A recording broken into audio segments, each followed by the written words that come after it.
বিশিষ্ট চিত্ৰশিল্পী তথা কবি মুনীন্দ্ৰ নাৰায়ণ ভট্টাচাৰ্যদেৱৰ এটি কবিতা। বেয়া পোৱা হৈছে ফাগুনী অমুক, নিলিখা বাবে কোনো কবিতা ফাগুনক লৈ।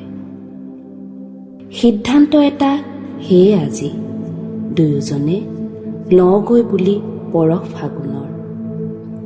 চহৰখনৰ পৰা কিছু নিলগত নিগৰে কি জানিবা কোনো ৰস মোৰ শব্দ যোজনত। চঞ্চলা ফাগুন, ধূলি অতি ফাগুন, বুকু উদং পথাৰবোৰত। পলাশ শিমলু আৰু মদাৰৰ নৃত্যোল্লাস অপৰূপ।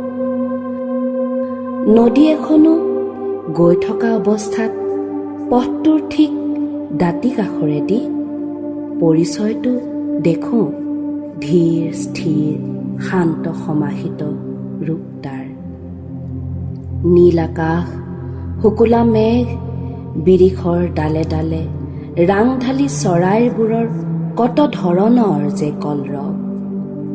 সৰা পাতৰ ভাজে ভাজে গোপন অৱস্থিতি ফাগুনৰ। তাৰ ছন্দতে হয়তো শিশুহতো ভিন্ন ভংগীমাত বগাকৈ বগলী বহলাই বহিছে বলুকাত বিয়লি বেলা।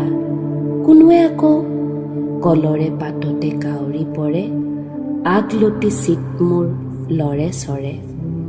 দুম দুম দবাতে কোনে কোব মাৰে। আমিও সিহঁতৰ হাতে হাত ধৰি জনপ্ৰিয় কোনো গায়কে গোৱাৰ দৰে মনলে উভতি আহে লৰালি, তোৰে মোৰে এটি এটি ধেমালি। ওঠত ওঠ মিলাই আকৌ এবাৰ সিহঁতে গোৱাৰ দৰে, বগলী বগা ফুট দি যা, ৰঙা ফুট নালাগে সেন্দুৰৰ, কলা ফুট নালাগে এন্ধাৰৰ, দি যা শুকুলা ফুট। বৃথা হ'ল আশাবোৰ আমাৰ, নাপালো যে কোনো ফুট বগলীৰ বগা কিম্বা সেন্দুৰীয়া। ধীৰে ধীৰে আমি বাৰু বনাঞ্চল এখনত সোমাই পৰিলোহি নেকি? নহয়, লিখা আছে কথাষাৰ সন্মুখৰ ফলকখনত, সংৰক্ষিত বনাঞ্চল। নোৱাৰিব যে কৰিব প্ৰৱেশ কোনোৱে বিনা অনুমতিত। নেমানে দেখো মনটোৱে ফাগুনৰ সীমা বিভাজন।